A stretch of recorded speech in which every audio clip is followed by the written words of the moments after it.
Hey. So there was no ghost. Welcome to part 2 of DM Talks. Let's go.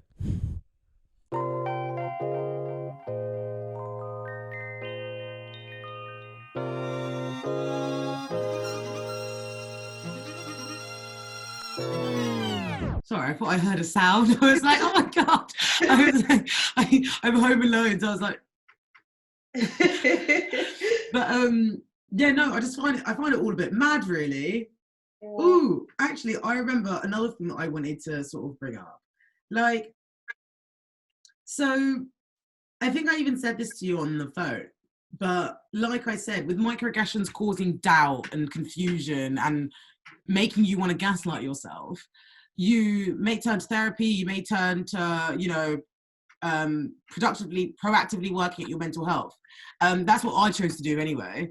And maybe in my younger years of like approaching therapy for when I was like 16, 17, whatever, I'd always come across unhelpful thinking habits. I think if you do CBT or if you do a form of like cognitive work, you'll become familiar with unhelpful thinking habits, whether that's predicting, catastrophizing, all of these things. Under this section, it's thinking black and white, right? And it says if you think black and white, this isn't productive because it's like sort of dismissive. It doesn't take the whole picture. But how can you tell me that when I'm a black person in a white world, in a white environment, in a white diagnostic system? Yeah. You know, like you can't tell me that. You can't say, oh, racism doesn't exist or I don't see color. When I literally am color, I am evidence of it. And if it's not evidence in my own voice, it's evidence in your voice, it's evidence in other people's voices. And then we kind of find strength because now we have a collective voice because we realize that we're not the only people going through it. Yeah, and there's something of like that black and white thinking, of actually sometimes the therapist is doing their own black and white thinking because they're thinking, no, what I believe is right. My experience of the world is right. And so whatever this client is saying about racism, there's doubt in that. Did that really happen? Are you sure that happened? Like there's just this thing of like, my reality is right and your reality is wrong. And it's about finding the right therapist, because if that's happening, you're receiving microaggressions in therapy, you're being gaslighted in therapy. And so it just perpetuates the whole system all over again. Do you know what I mean? And that's so disheartening because how am I gone out to seek help? Yeah, I'm getting microaggressions in my appointment. Like I remember when I was in vulnerable situations and I'd go, to be fair, my experiences, maybe not necessarily in therapy, but like even if I was going to the doctor and I was talking about my mental health and then I would get microaggressions whilst I'm talking about my mental health. And it's just like, what do I do now? Like I said, damned if you do, damned if you don't. I described it in my dissertation as a double bound dilemma because I am depleted. I am depleted because if I confront this situation, I might dismiss and that might further invalidate my feelings and further cause me harm. But then if I choose to let it go, I'm really just waiting for it to happen again, you know? Like it's kind of weird because obviously I think there's this whole thing of picking your battles. Like if I responded to every microaggression I received, I would be mad, you know? So I think when it comes to sort of, I don't know, confronting them, we have to be very calculated. And even that in itself is draining. Yeah. And it happens so much in the workplace. And I remember watching like, what was it, on Netflix? She Did That, I think it was She Did That. Yeah. It's about women and starting their small businesses and the success of that. And it basically said that, and it was American based, but it said that Black women are the, how do I word this? The most popular group, or the most, have had the biggest growth in terms of starting small businesses. Like they're the group that are more likely to start small businesses. And that comes from the fact that when they weren't doing a small business and they were being employed, they experienced racism or microaggressions and were having to navigate through a very white-centered world, which didn't cater for their needs. And so there's this thing of like you said, experiencing microaggressions, especially at work, happens so much for women at work. And other groups as well, but I'm thinking specifically here about Black women. Yeah. It happens so much. And how do you then question, how do you challenge a microaggression at work?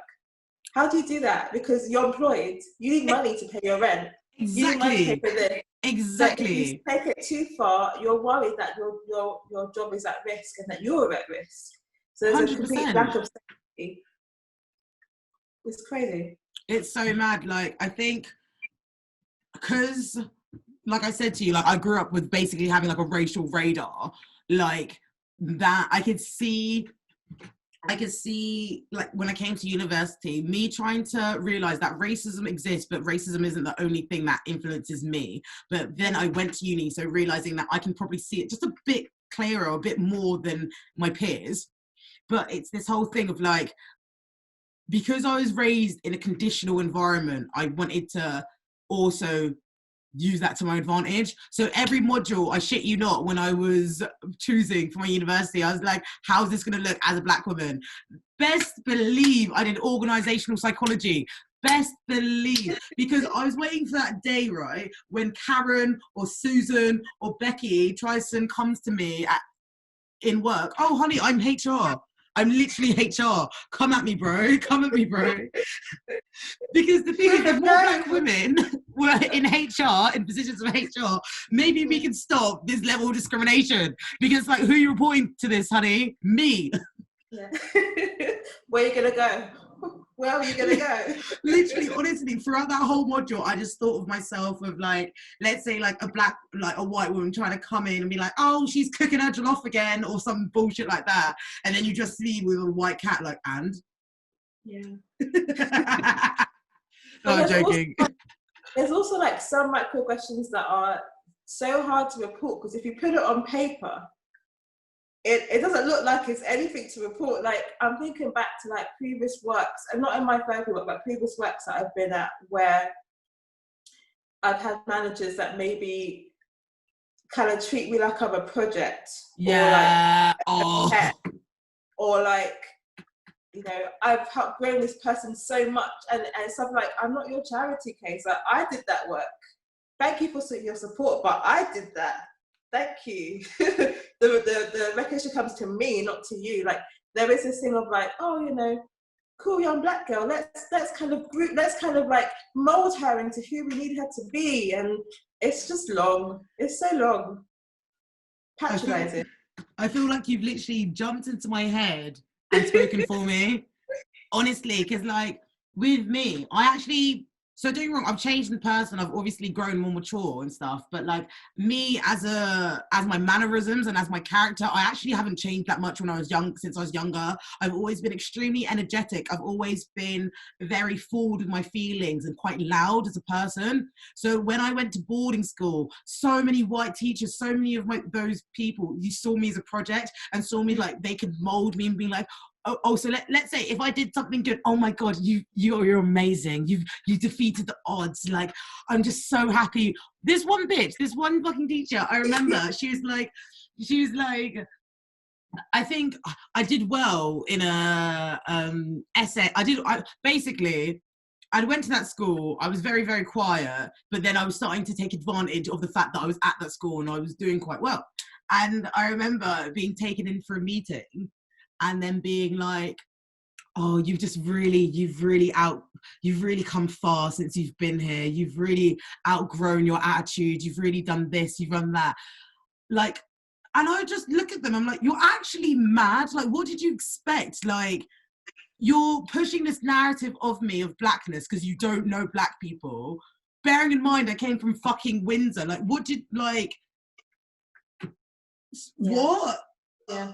It doesn't. Do you understand how you try to make sense what doesn't make sense? Like, what the hell? Like, teachers always used to teach me as a project, and then because I had that microaggression of teachers seeing me as a project, I'm very, very sensitive to when peers or external forces try and mold me into a project. I am who I am. I say what I say, and if that doesn't align with you, you don't have to listen to it.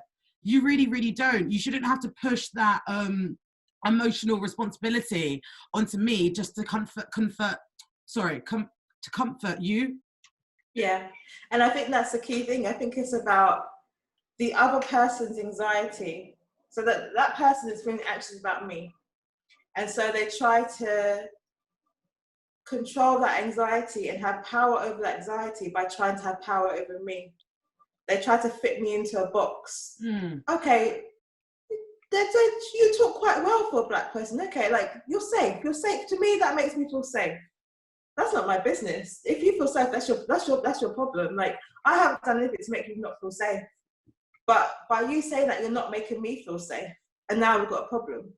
100%. So it's kind of like it's about the perceiver. It's not about me. It's about them, and then wanting to kind of find a way. Exactly. Like, you're responsible for your feelings.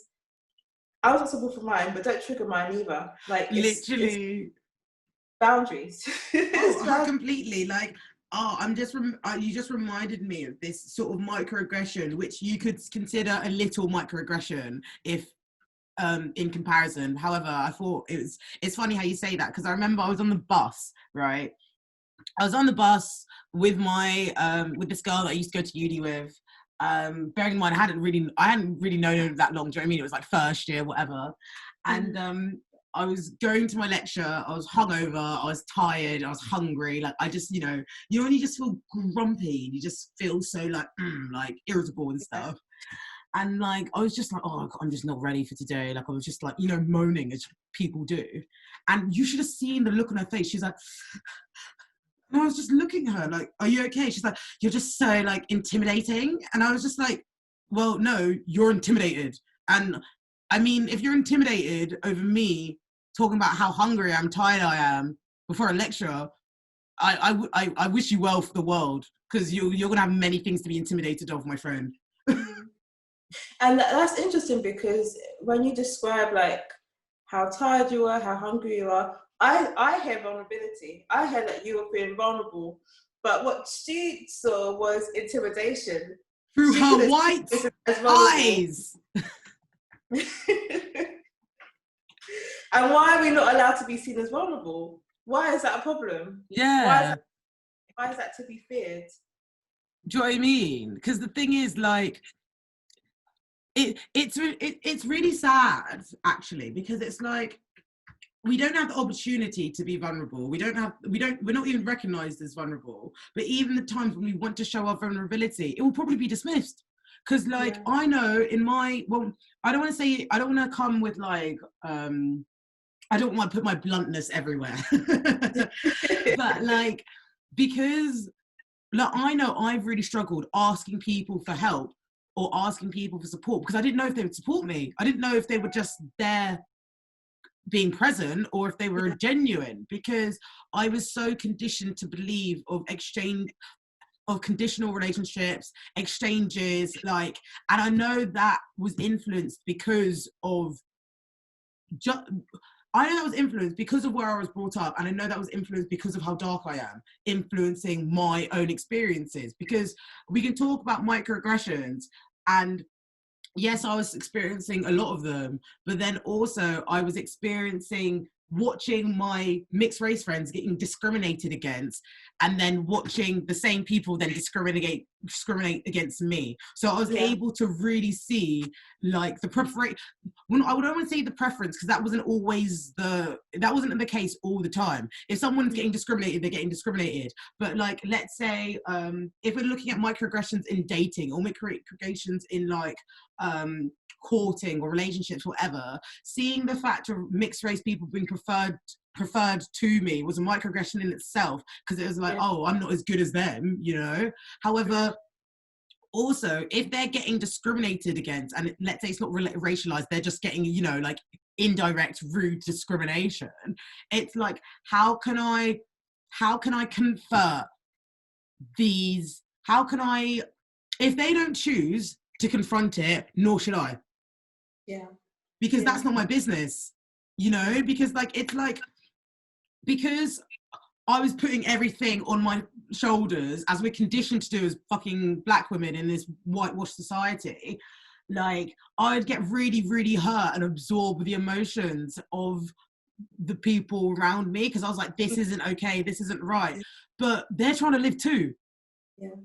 You know, like it was weird, because even in that sense, it's a microaggression in itself, because now I'm putting on my experiences, my expectations, my beliefs onto this person because of what I've seen in front of me. Don't get me wrong, there's levels to it. Like if someone was dismissing something that I'm feeling very passionate about, which sort of it obstructs my integrity, then it's sort of indication for me to like step back, because then we have different kind of views. But if I don't like the way someone's been treated in a indirect discrimination way or microaggressive way, but they don't care, then I shouldn't care. Yeah. Because now I'm putting anxiety, self-reflection, all that rumination, all that suppression now on them. Yeah. But then I guess it's quite hard as well, because often when we experience microaggressions, in that moment, we often freeze. Yeah. Or we don't know what to say, or we go into like full response, which is just like, oh, ha, ha, ha, ha, let's just pretend nothing happened. Yeah. And then we leave that situation feeling like, oh, I wish I'd said something now. Oh, how could I, why did I say something? Oh, da, da, da, da. And then so when we see someone else have that same experience, we're more able to kind of come forward, because we're not being triggered, but we are seeing it from the outside. And so we're more able to step forward. And we're not just stepping forward for that person, we're stepping forward for ourselves, for those other times when we could step forward for ourselves. You're so right. It's like this kind of justice, like, oh no, like, hey, now I'm gonna go, like, I couldn't go in that time, but I'm gonna go in for this person now. That's and true. We need that person for ourselves. We need that person to step in for us as well. Yeah, because that's the thing. Sometimes, like, I know throughout life, or throughout, let's say, like our teenage years, we find it easier to stand up for others than ourselves as well. Yeah. So you can see that sort of how microaggressions are now recycled again, you know, like how it just adapts to the environment. And is it going to appear? Is it going to not? Is it going to, oh God. Yeah. Wow, like this, I'm sorry, I'm just taking a bit back, because this conversation is going so well and I'm learning so much. We might be here for a few hours, I think. I've actually got some questions. Oh wait, sorry, go on. I was going to say as well, like, because there's something you mentioned, I think it was about vulnerability. And in your dissertation, I think your first line is a quote or a reference from Aisha Mackenzie Bavinga, who I'm a big fangirl of. She's incredible. I've seen her in her talks, and she's just like, oh, amazing. I just want her to be my mom or something. But she's amazing. she's so cool. And she, in one of her books, I've got it here, Black Issues in the Therapeutic Process, she writes about the training experience when you're trained to be a therapist, and when you're Black and you're trained to be a therapist, and when hopefully every therapy training program should have a module where they talk about difference, diversity, race. They normally pack it into an evening or a day. Literally. Unfortunately, that needs to change, but you know, whatever. And she talks about the experience of having to sit in on this workshop, which is talking about race and officially like otherness, Blackness, as a Black person being surrounded by other white trainees, and how uncomfortable that experience is. And she does like a few studies, I think, or like interviews with people of colour trainees. And a lot of them will say how there'll be a moment where they might bring something vulnerable about their experience as a person of colour. And then what will happen is, or maybe a white person in the group might say something, and then that person of colour is triggered, and they'll name, that triggered me. But then what happens is the rest of the group start to rescue that white person. They don't stay with the vulnerability of the person of color. They rescue the white person. Oh no, how could you say that to them? They didn't mean it. And it starts to be about that white person's vulnerability is more important than that black person or person of color's vulnerability. Why can't you see me vulnerable? Why can't you see my tears or my pain? I've had to carry it for so long, and this is the one moment I'm allowed to, I've given myself permission to take the risk to share it with you, and you can't even acknowledge and see it. You have to go over there. And I think that is just so telling of what happens in our society every single day. Everything that you said was just completely right. Like everything, like it angers me and frustrates me how even within myself, like I really, really struggle showing people vulnerability. Like, don't get me wrong, I'm very forward and I'm very like, I'm very forward, but I'm also very diplomatic. So I'm able to tell you about things without telling you about things, you know? Mm-hmm. And I think with vulnerability as well, like if I let you in, I let you wholeheartedly in. So for me to now come out of that vulnerability, state a microaggression, but no, because I'm stating it, I'm losing every form of support because it's not being gifted to me. Yeah. Yeah. And I love that idea of permission, because it is permission. Like the fact that I'm even just thinking about experiences now where I've gone and told white friends that they've triggered me, they've made me feel uncomfortable. And instead of realizing that Sarah, their friend, who's had all of these experiences, who knows what she's fucking talking about, having a conversation with you, it's like, oh my god, you called me racist, and it's like, no. Like it's frustrating. It frustrates me how like we were talking about microaggressions, you talk about race, and people think that you're saying that they're in the KKK. Like that's like, it's not like 1 and 1 equals mad. Like I'm not saying that. I'm saying listen. Because if you actually took the time out to listen to what I was saying, you'd just be like, oh, my bad. I'm so sorry. Can we work through this? Because even now, like, I look at instances where I've got microaggressions, and I think I'm able to leave them there because I'm comfortable with apology that I never received. But that's something that you learn throughout life, you know, and it's not until that's satisfied in self. It's I don't have to explain, but you know what I mean. Like I can't teach you that. I can't, even everybody listening on the podcast, I can't teach anyone that. They have to learn it from themselves. They have to learn with the apology that they never received, because they're going to learn that throughout their life at some point. Yeah, exactly. And then it's also reminded me of like a few, I think it was around the time of George Floyd. I did a post on my IG just about like resources, about thinking about race, and specifically thinking about race and race issues in the UK. So it's like books, articles, stuff like that. You know, I was doing the work. I put myself out there. I gifted the universe. Yeah. But I had a racist comment as a result, or what you'd say a micro assault. Is that the top one? Yeah, I think so. Yeah, micro assaults. So I can't remember what it was, but it was pretty dreadful. It's basically kind of like, if you don't like this country, why don't you go back home kind of situation, or go to Africa situation. No, it was go back to Wakanda. That's creative. Do you know what's so weird? I literally like, it just shows you how dumb they are. Do you know what I mean?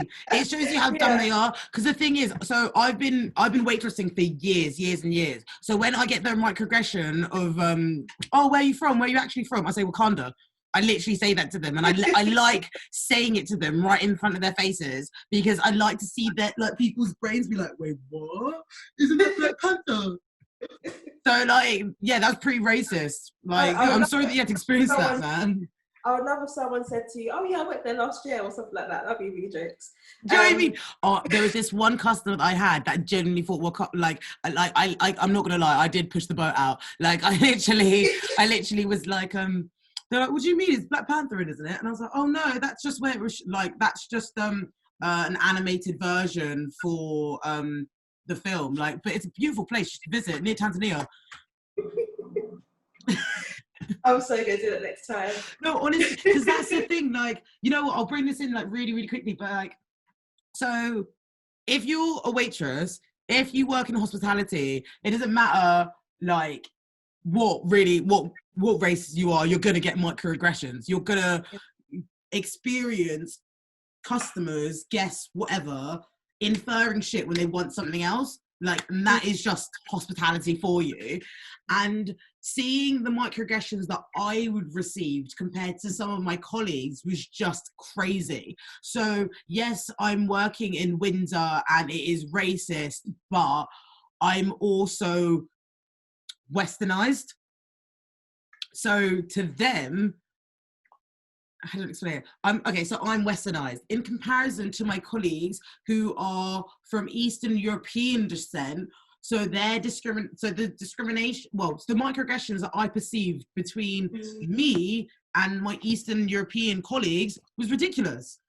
It was ridiculous. It was like, to me, it was like, oh, this good black. Oh, look what she's doing. But to my Eastern European colleagues, it was vulgar. It was dismissive. It was insulting. It was like that whole thing of, you know, the top racism, the micro assaults. It was that more so with them.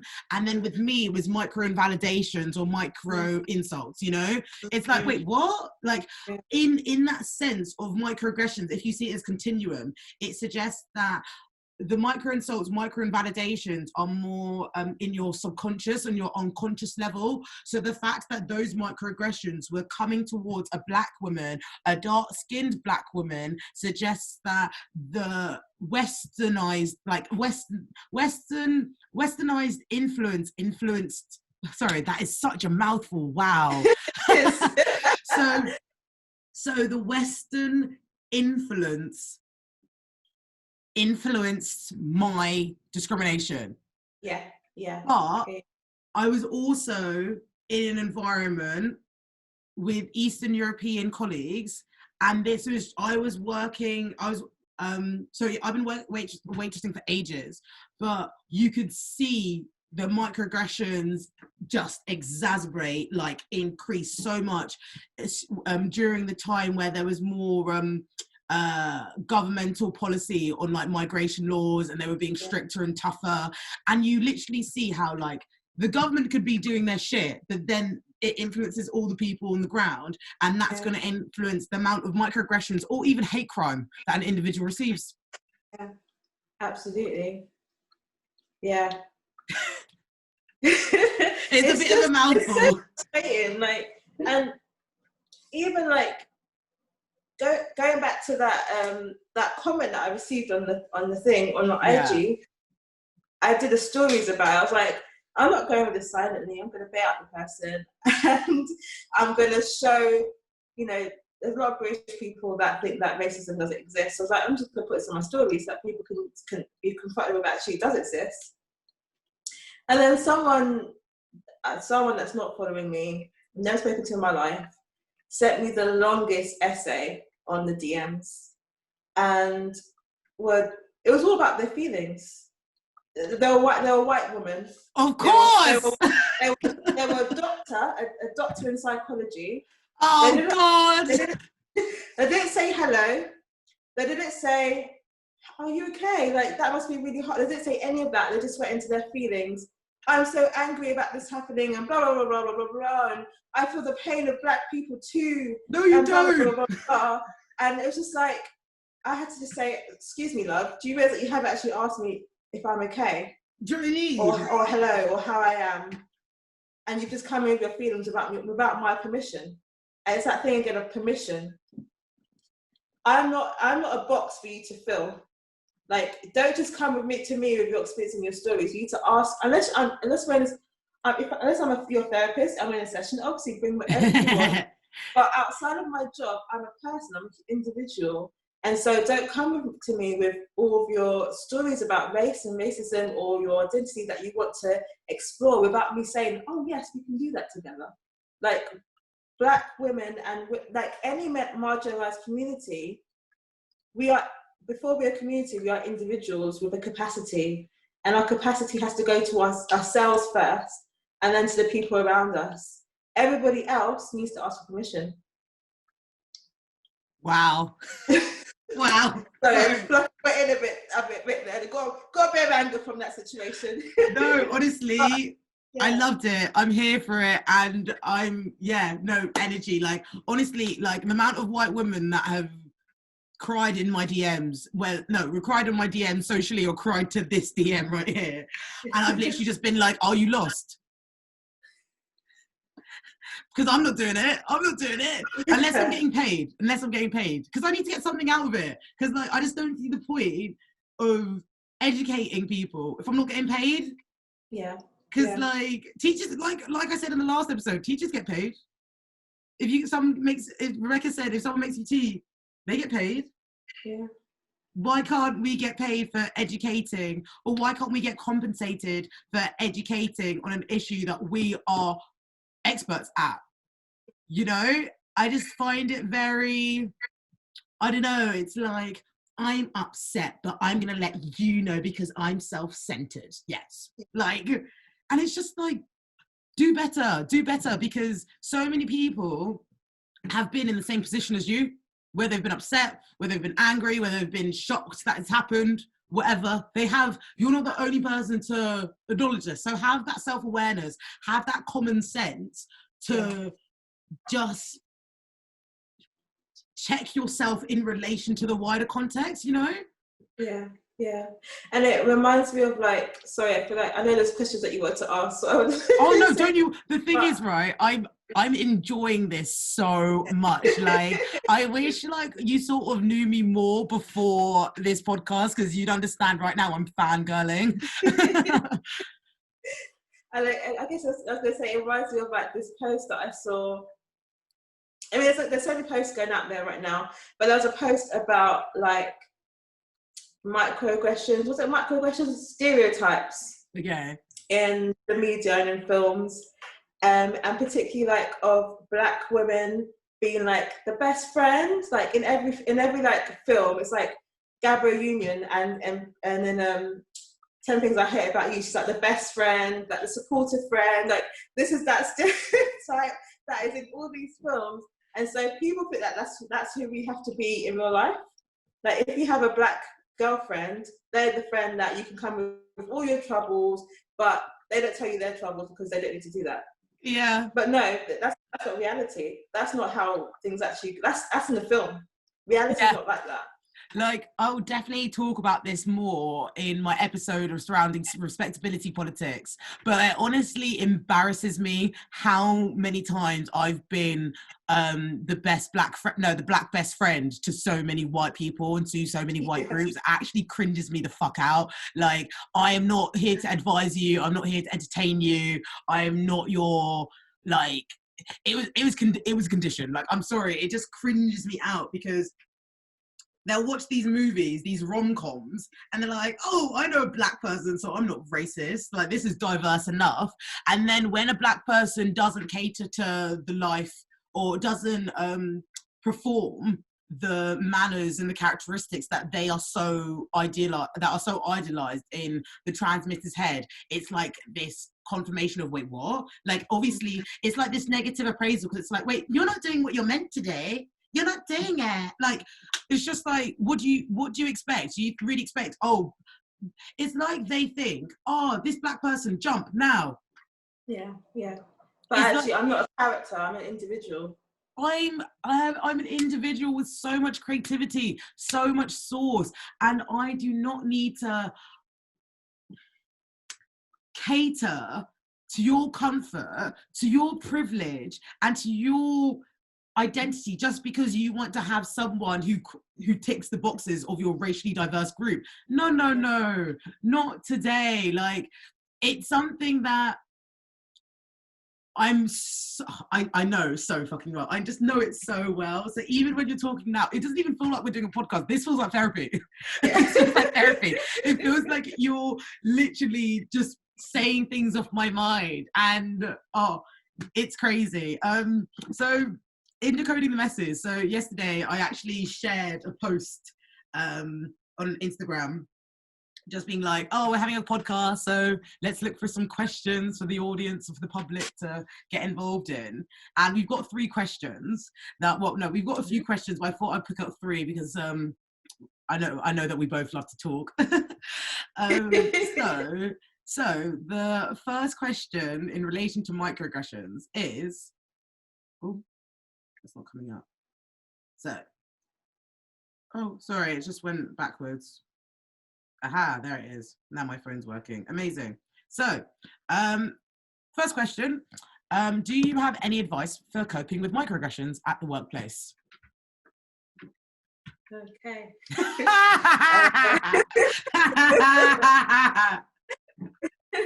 It's hard.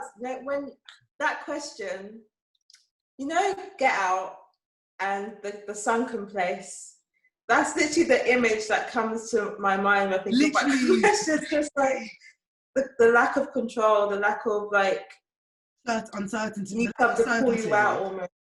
Yeah.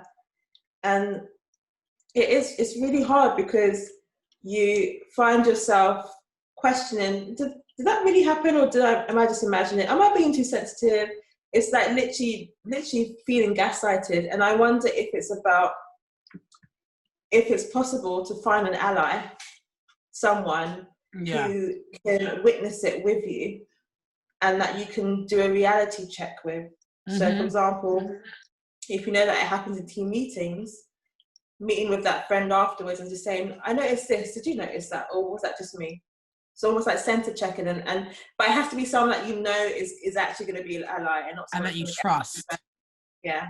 Yeah. Ideally, someone that is of color as well, but 100%. Might be a village that isn't possible. Yeah. But having someone that you can have that conversation with, so you're feeling less isolated in it and less on your own in the questioning. Mm. And I think from there, it really depends on the microaggression and the microaggression. And I would personally like write it down, mm-hmm. like write things down. I'd write the thing, I'd write the date and the time and who it was, just for my own sanity and just so I have a log of it. So I don't talk myself out of, oh no, it's fine. Like actually this happened, this happened, this happened, this happened. And then I would potentially think about how safe do I feel going to HR? And that will be dependent on the person, that'd be dependent on the workplace. Yeah, it's a really hard one. Like, I'm just thinking about previous workplaces and how I would do it. And I think it's also about kind of knowing your policies, knowing where you stand, building a support team if you can. No, for sure. You gave so like so much, honestly, thank you. Because I think microaggressions, it's this whole thing of idea of like picking and choosing your battles. And I think for me personally, within institutional settings, I need to document it. I need to document everything. Like if I'm not going to HR on the first incident, I'm going on the second, because I have every right to work in a safe and healthy environment as all of my peers.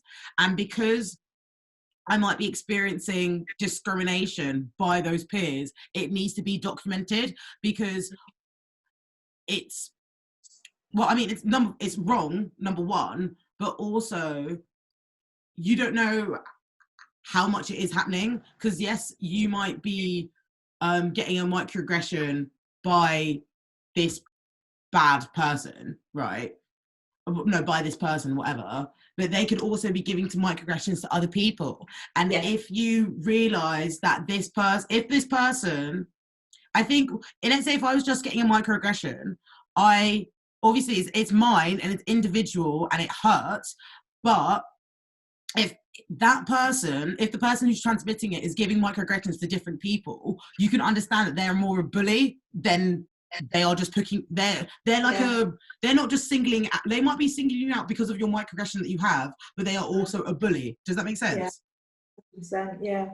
And that actually now I do have an example of when that has happened, where I've had to deal with a microaggression, and actually the microaggression wasn't necessarily directed at me, but it was directed at the client group that we were working with.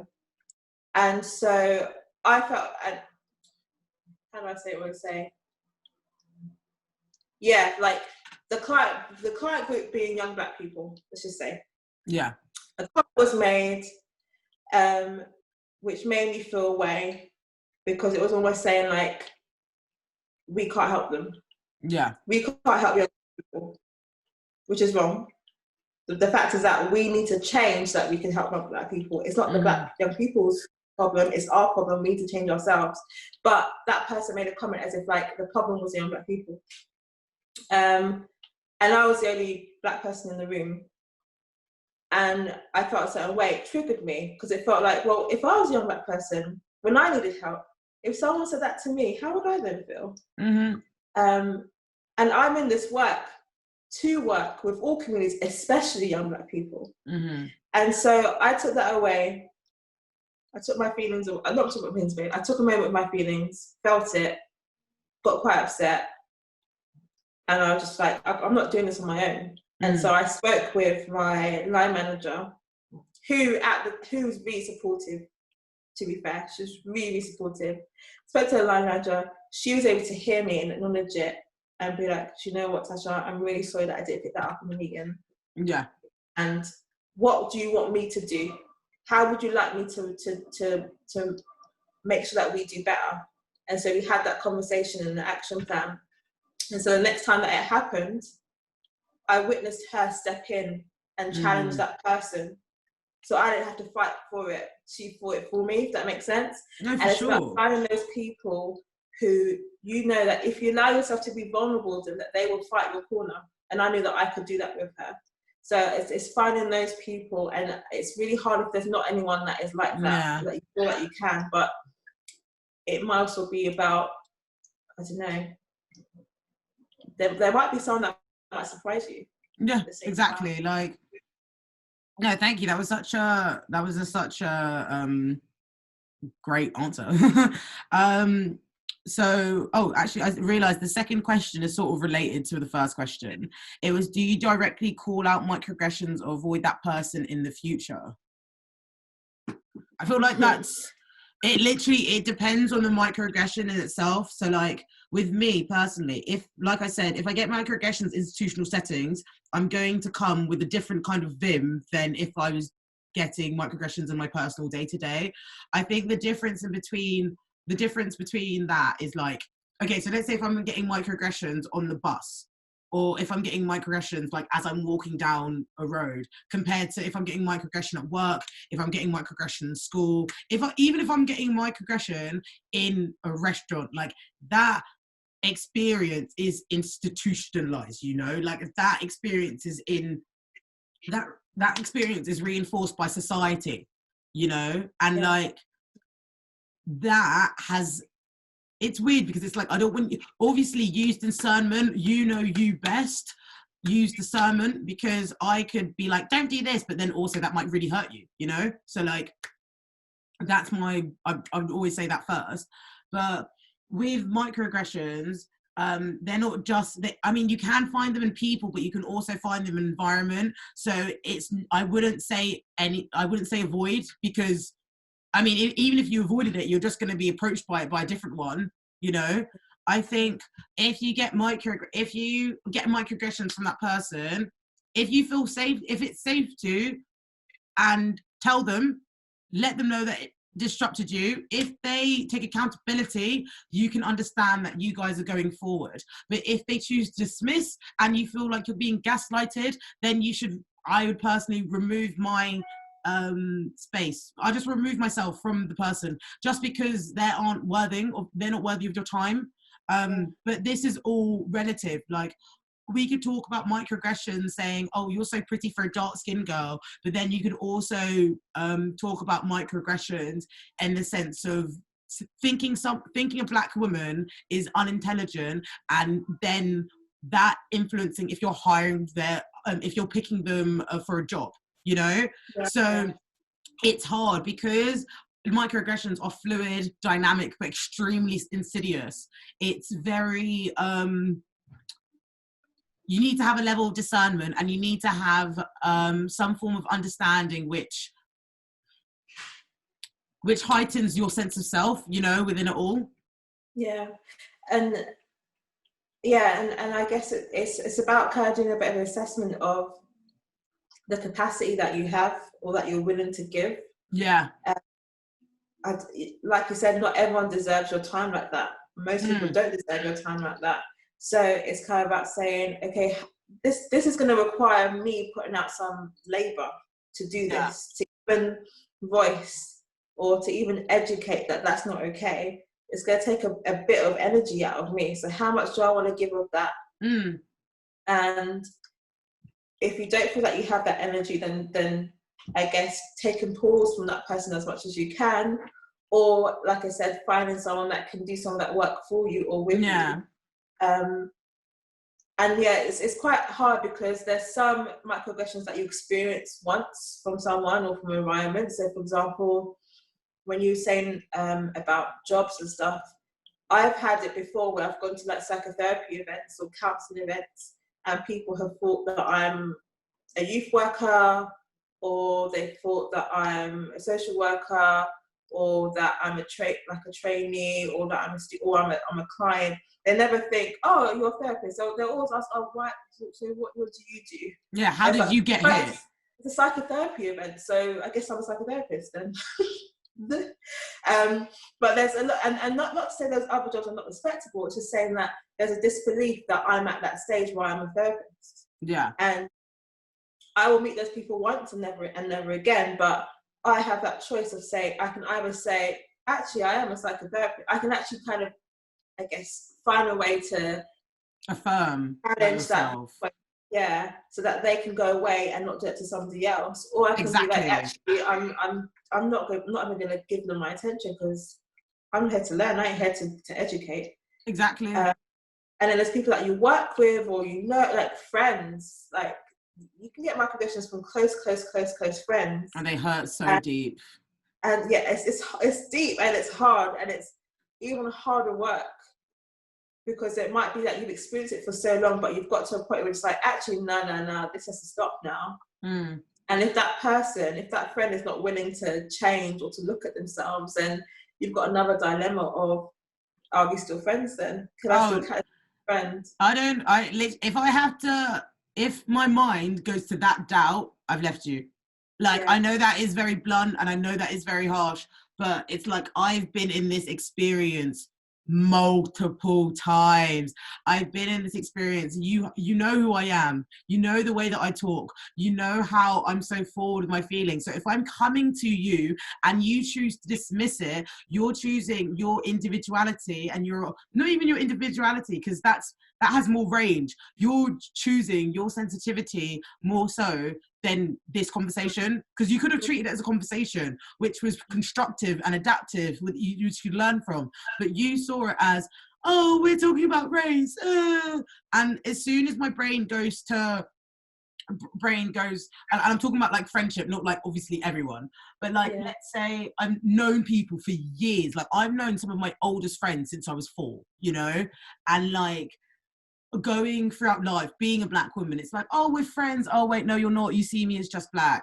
Oh, we're friends. Oh, you just see me as your black friend, you know? So because I've been in those experiences, whether it was primary school, middle school, boarding school, university, whatever, because I've experienced it so much, I don't need to give myself the time. Like, I know better. Just because you don't know right now, it's not even, I don't even know if it's your fault. I don't know, because some people know more so than you, but you just haven't learned yet. So just don't be around me whilst you're learning, or whilst you're in the uncomfortable stage of racism, because it's always, but the thing is, it's always going to be uncomfortable though.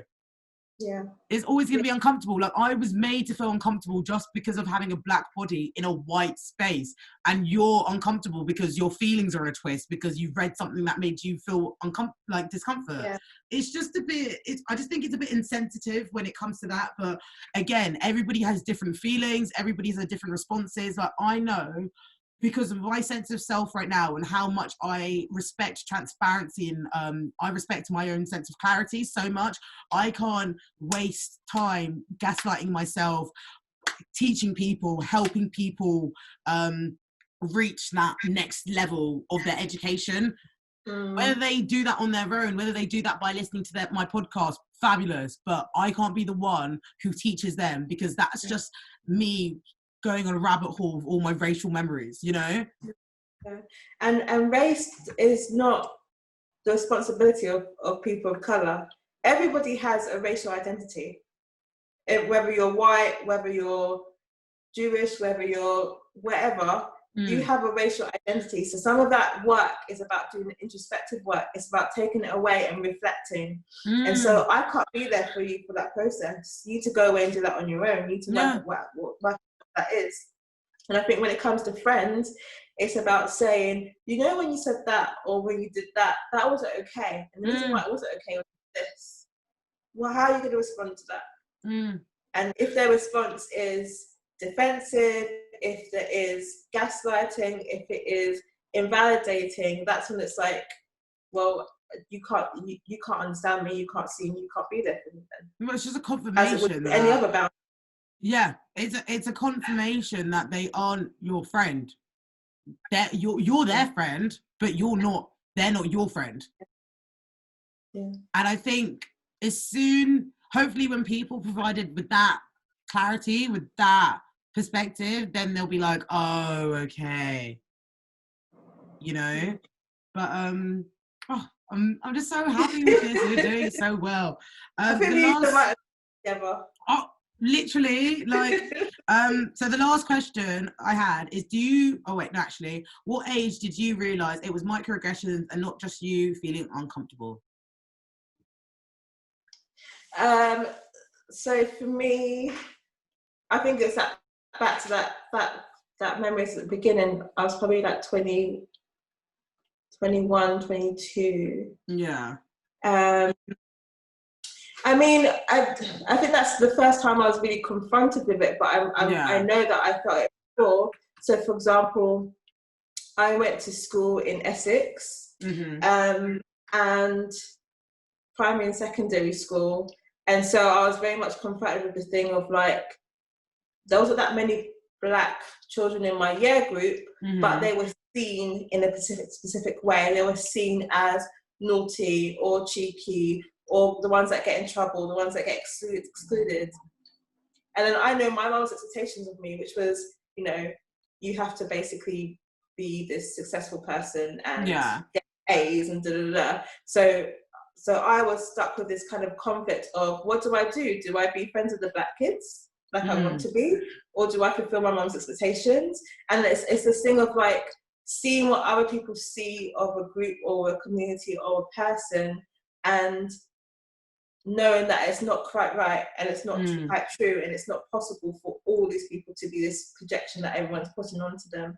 So I was very much aware of that, and I was also aware of kind of things like being called an Oreo, being called a Bounty, being called, there's another one, coconut.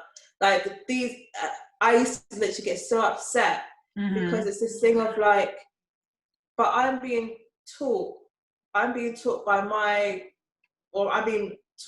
society around me to be well-spoken, to be successful, to be really smart, because that's what people need of me and want of me. But then when I do that, I'm then being shunned and shamed and criticised. So how do I be then? Who am I? Honestly, like, it's literally like the ethos to this podcast. Like, I just wanted to be. I just wanted to be. I wanted to exist. Like, we're all multifaceted. We all want to be seen in our entirety. However, we don't have that opportunity. Yeah.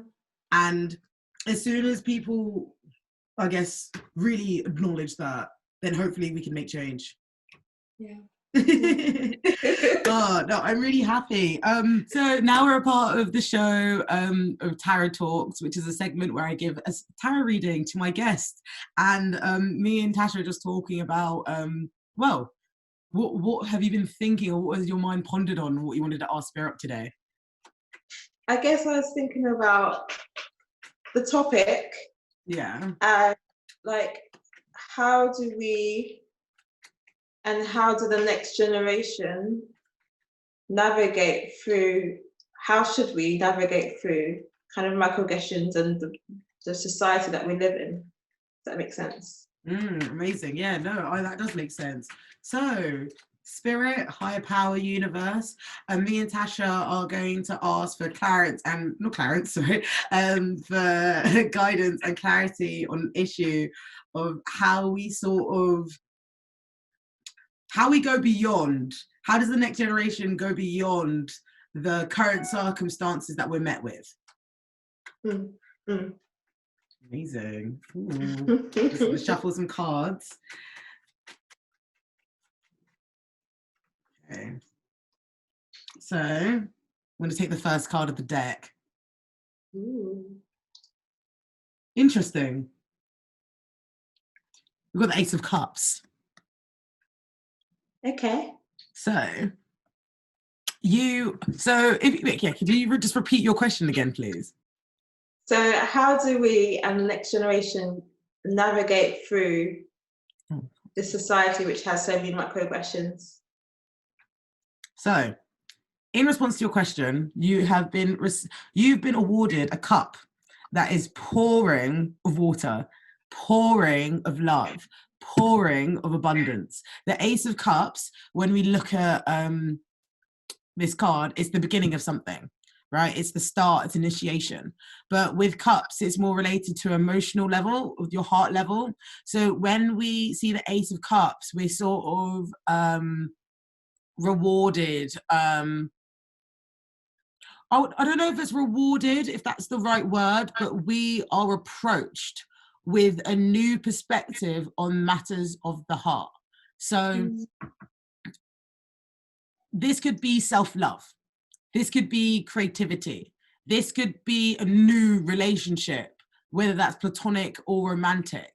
It suggests when you get this card, there is emotional fulfillment is on your path, right? But because it's at number one, we're just starting again, you know?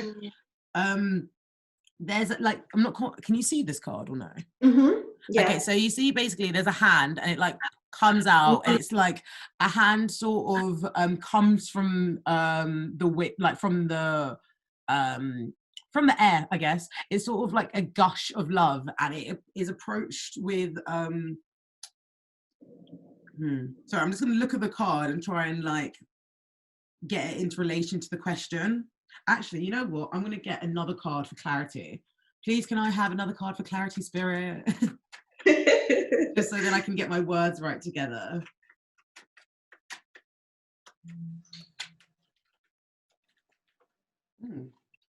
Okay. Oh, now I don't know if this reading is for you or reading for me because I've just got a card that I always get. Oh, amazing. Okay, so I'm just going to put these down. I'm going to get my little notepad as well so I can get my feelings down. Where's the Ace of Cups? Ace of Cups, Ace of Cups, Ace of Cups.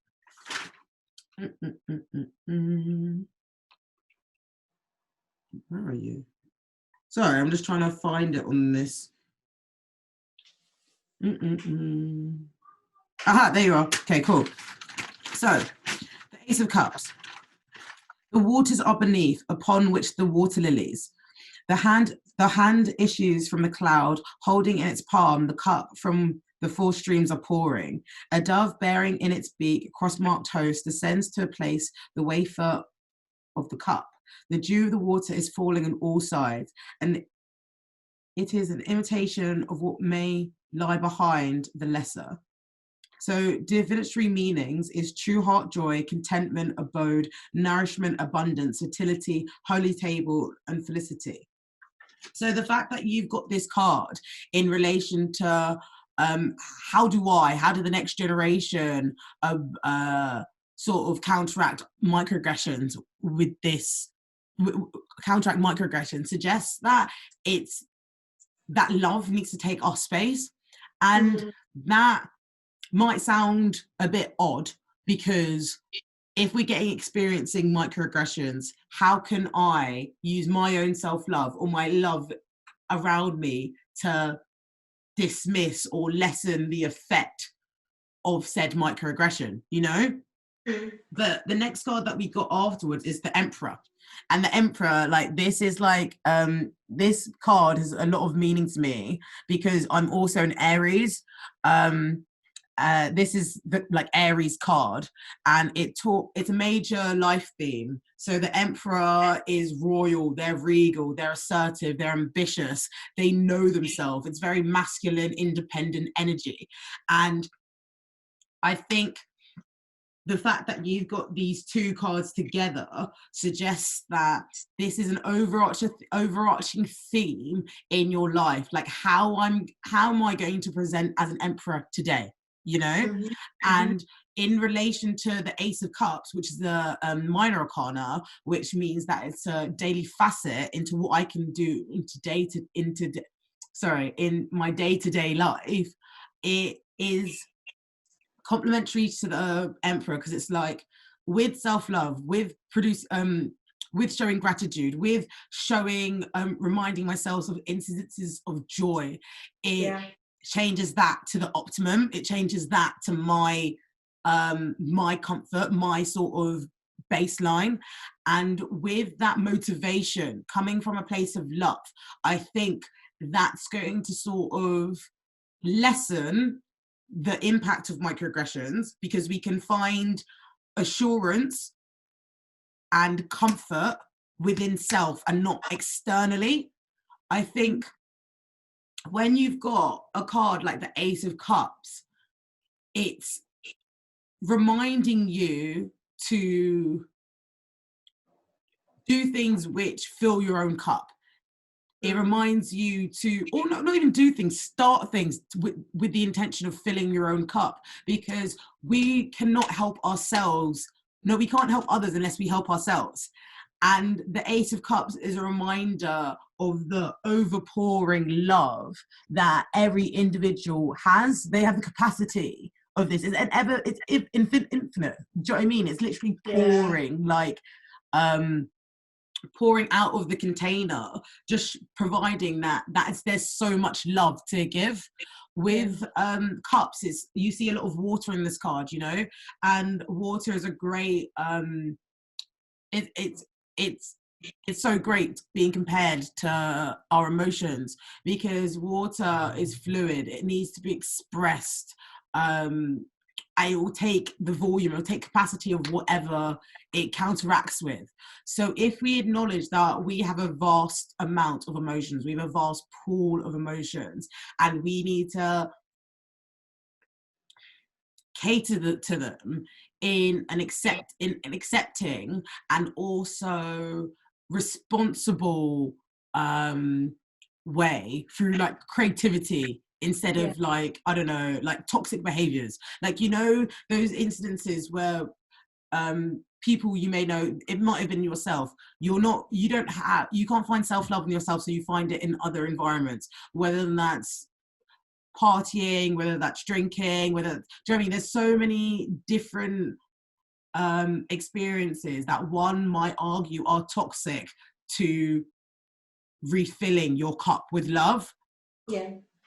So the fact that you've got the Emperor and the Ace of Cups is a reminder that without the initiation, without the love being sort of intentional in the forefront, I think, like being I keep on going back and forth with my words. I'm like, cool, what am I trying to say? I'm trying to say. I'm so intrigued by this card. Have you got any opinions or like of this card? Like, what do you see? Yeah, I think it's really interesting, like the cup, and that the way to kind of through it is through your own self-love and your own opinion of yourself and your own joy for yourself and your experiences, and how I think of microaggressions, they can feel really, well, they are negative and they can feel really difficult and heavy, but there's something of like, if I know what I've got, what I own, the joy that I have, if I know that I am a multifaceted I can't say the word, multifaceted person, and I have so many different dimensions. They don't have the privilege or the Right. what's the word I'm thinking of? Like, they don't deserve to see that. If they can only see one side of me that they want to see, they don't deserve to see all that I am, all that I can be. And so that's my joy, and that's mine. That belongs to me and whoever I decide to choose it with. But that's kind of what I take it from. There's something about agency, claiming some agency back, especially in the emperor as well. You know what? I think I love how you said agency, because basically the first card, it's funny because I keep on saying I'm going to do one card for these readings and I end up doing like 3. But like the first card that I saw in all of this was the Knight of Swords. But because the card flew out, I thought I should put it back and then redo it again. But now the card has literally just appeared. And the Knight of Swords suggests someone like a driving force, you know. With swords, it's all to do with your mental realm and how you're going to move accordingly and move strategically, and not let your thoughts consume you, but you're gonna don't let your thoughts master you, but you're going to master your thoughts. However, with the Knight of Swords, it's this hastiness, it's this like fast pace, it's this sort of sometimes they don't think before they act, you know. The fact that the Knight of Swords was just like chilling here whilst I was doing my reading, and then seeing the Emperor, seeing the Ace of Cups, it's like the difference between, let's say, the Knight of Swords and the Emperor is the fact that the Emperor is able to have his heart acknowledge matters of the heart, but then plan with the head, be strategic with the head. But the thing is, with the Knight of Swords, that is like complete hastiness. It's like going super fast, you know. It's like being very domineering. It's being very assertive and being rather critical of yourself or others. So the fact that to be fair, I think the fact that we got the Ace of Cups first shows this introduction of self-love, shows this idea that you need to find joy within self, within others, within what's around you, to like gain stronger sense of your identity, gain stronger sense of self. So then when you're in those situations of microaggressions, you could use your Emperor capability, your Emperor mindset to navigate those situations. Because even now, we had an episode about microaggressions, and yes, that's beautiful, and it just shows you how the world has changed. 2 Black women on a Zoom call, like talking about race so publicly and so freely. Like, yes, that is great, but that doesn't mean that microaggressions are going to stop tomorrow. So it's acknowledging that, not acknowledging, it's, you know what, it's cultivating that love for yourself, right? It's strengthening that love for yourself, or revisiting it, or resparking it. And sorry, I'm literally, you know when something's on the tip of your tongue and then you're like, wait, whoa. It's like, if I am aware that I fill my cup with love all the time, consistently, like I'm doing things to, you know, cater, make this cup look pretty, add more water, you know, nothing can shake me, you know, because if I'm so comfortable with the internal, if I know that my water is overflowing, that I've got this infinite pool of love for self and love for others, everything out external to me is not my business, you know. It's like you know, I'm sure like within therapy sessions, like you've come across that whole thing of, oh, you should only put pride into what you control. And it's like, okay, so I can control what I eat, I can control who I talk to, I can control what I read, etc. Those are all ways of showing love to self, you know. And if all the things I control, all of the things I can control are great and up to my standard and up to not standard, but if they satisfy me in a way that gives me contentment, pure joy, like I mean happiness, abundance, everything after that is less, because my sense of self, my sense of love, my view of self and emotions is so much, it's like on a different scale, like you can't even measure that. And the Emperor is sort of like confirmation of it, because the Emperor is a life energy. We all need to be an emperor of our own lives, of our own journeys. So, but that, because it's a life energy, and it's to do with ambition, it's to do with drive, it's something that we're figuring out. So I think in response to your question, love for self first and foremost. Do things which heighten, enlarge your capacity of love for self, others. I think as soon as you see the fact that the cup is overflowing and we bring new experiences for it to overflow, it expands and expands and expands. So we need to recognize that we have an infinite pool of love, but regardless of what we've experienced, it just will enlarge that cup, whether it's good or bad, you know? Because like you said, microaggressions are negative. Do you know what I mean? Like I could happily live without them, but that doesn't happen, you know? Yeah, that's so powerful, and it's making me think about as well about the mosquito thing. Yeah. And how in reality, when we have a mosquito bite, a mosquito is sucking blood away from us, and we have like a bump or whatever it's called, and maybe we'll put something on it, or we'll like look after it and nurture it.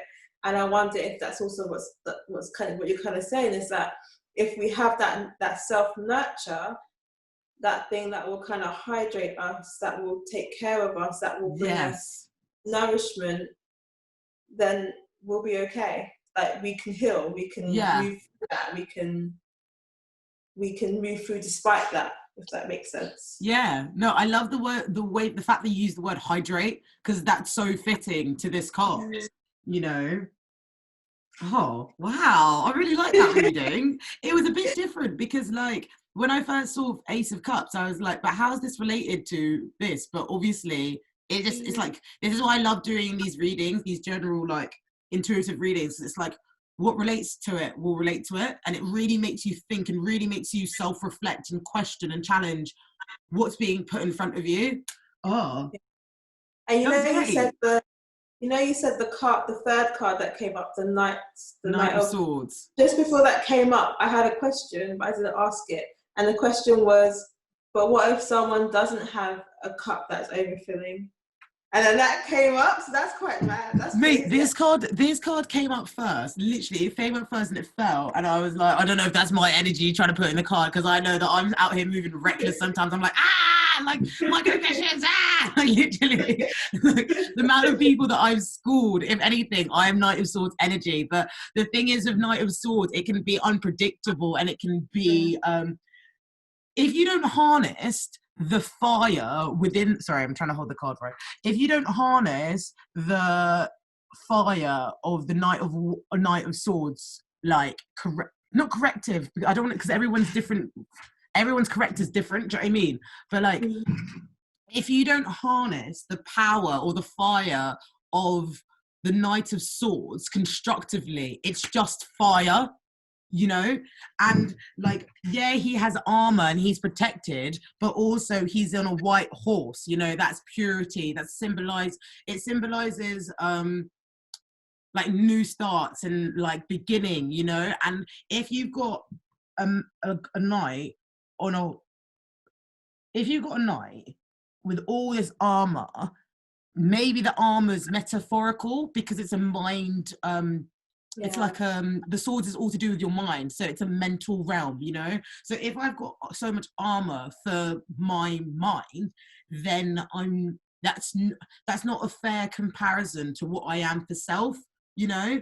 There's obviously it's relatable, because it's like when I'm by myself at home at night, or who I go to, like who I am when I go to sleep. I shouldn't have armor, and I should be, my goal is to get comfortable with that person the most. Like that is my baseline. That's where my happiness I want to come from, you know? But there are situations where the night is necessary, and it is it's productive to be the knight. So I think it's that idea of having that level of discernment again, because if you're the Knight of Swords for every experience that you encounter with, you're gonna burn out, you're gonna become mentally drained, you're gonna come exhausted, and that's not fair for you. That's no one should have to do that, you know? But it's weird because I like it, because it's like we're going back and forth, because it's like we want to analyze what. Okay, so we get microaggressions, right? Are we going to choose to dismiss it, or are we going to confront it? And I think this card, you know, oh, you know what, I understand this layout now. Do you know what? Coming together. So this is the aim that we want to be, right? Yeah. And this is what happens, I think. The Ace of Cups is when we decide to dismiss our microaggressions, but then this is what we need to be aware of when we decide to confront our microaggressions, because it's a mental battle, you know? Like, I think everyone's different, so everyone's different, but just be aware of the level of discernment, because as soon as you know about discernment for self within that sword realm in relation to microaggressions, you'll be able to pick and choose your battles, and you'll understand what armor's needed for when, you know? Wow. I love it, because the thing is, I feel like with every reading that I've done, like it's just getting stronger and stronger and stronger. So like, oh, Yay. How do you feel about that? I love it. It's great. Like, it just feels like so well-rounded, so powerful. Oh, no, honestly, I love tarot. Like, one of my dreams is to like maybe use it as a like therapeutic, like psychoeducation tool, just because like now, like look what I've done for you. Like, I've just given you different perspectives, and that's literally just from cards. So let's say if I was a therapist and I could do that with someone, then they could literally just screenshot these cards, Google them, and be like, oh, that's what that one meant. Oh, this is how it looks like, you know? Yeah. So, no, I'm really, really happy with that reading. Yay. Thank you for that reading. Mate, honestly, I love it. Like, I find it so much fun, and I'm really happy that we did it. So yeah, I guess that takes us to our last segment. It feels like we just started talking, but we've been talking for ages. Do you know what I mean? Yeah. Oh, but so our last segment is called the direct message, and the direct message is a little take home for listeners. What do you want to leave them with? Ooh, there's something about, like, I guess I keep coming to that image of like microaggressions as scars. Yeah. Or as fights, and that it's hard because we don't know when they're going to come. We don't know when we're going to get hurt. We don't know when it's going to hit us. It might happen in the moment, and then we feel it 2 days later. It hits us 2 days later. The pain hits us 2 days later. And I guess it's about taking care of yourself, and that it's about that nurture. It's about that nourishment. It's about finding ways to look after yourself, finding ways to look for support, finding ways to have allies, people that can have your back, so you're not having to fight on your own. You don't have to do things on your own, even though sometimes it feels like that way. Mm-hmm. There hopefully should always be someone that you can get onto your side, but it is about taking that risk and kind of hoping that they are going to get you, that they are going to see you, they are going to validate you, because everybody else wasn't able to. So yeah, I think that's my takeaway message of like, nurture and care and nourishment. And no, honestly, I love that. Like, oh my God, I'm so happy. Like, honestly, like, you don't understand, like, this episode has been so releasing for me, whether that's because I did my dissertation or because you've literally spoken. It's like you went into my mind and you just spoke things that I've experienced. And like, that is so affirming. Like, I think, you know what, that's going to be my take-home message. I think with microaggressions, with racial-based trauma, there is room to gaslight yourself and gaslight your experience because you want something better, or you fear what had happened, so you want to be like, oh no, it's not that bad. And please don't gaslight yourselves. You're too powerful. Like, I'm taken back just from having an episode talking to a Black woman who's a therapist on microaggressions, you know, and that's with me, with my whole confidence of having a whole bloody podcast. That's with me, with my whole confidence of doing a dissertation on microaggressions, you know. Like, not a lot of people have that opportunity, and not a lot of people are awarded that strength or recognize that strength within themselves. So my take-home message is, if things like this happen, don't gaslight yourself. Show yourself kindness, show yourself nurture, because it's dismissive, it's hurtful, but it also doesn't need to be the end. Because I think when I've done it before, where I've get microaggressions and it's just the straw that broke the camel's back, and I am completely broken by it. But if it wasn't for me showing kindness for myself, showing patience with myself, I wouldn't be here today doing this. So don't gaslight yourself, guys. Tasha, you've been amazing. Oh, so from here to here, like all day. I'm gonna be so happy. But please, could you let the DM Talk listeners like where to find you? Could you tell your socials and everything? So you can find me on IG, Instagram at RealTalk.Therapist. Yeah, you can find me there with lots of colourful posts and stuff around self-love, therapy, self-care, and what it's like to be Black in Britain. Yeah. Wow. Wow, I'm taken aback. Honestly, I feel like I'm a more fan of girl now than I was at the start of this. Well, I've had honestly such a pleasure for this episode. Microaggressions are super important to me, innit? Like, oh my god, I'm so gassed, I'm so smiling. But, thank you so much for listening. Honestly, everyone, like, I'm so happy that DM Talks is getting more recognition, and I really appreciate it. So please like, please share, please subscribe, tell everyone about it. Let's hopefully change the world. My name is Sarah DM. You can find my podcast at dm.talks on Instagram. I'm also dm.snaps on my personal account, but I mean, that's pretty boring. But yeah, thank you guys so much for listening, and I hope to hear you guys from you soon. See you guys later. Bye.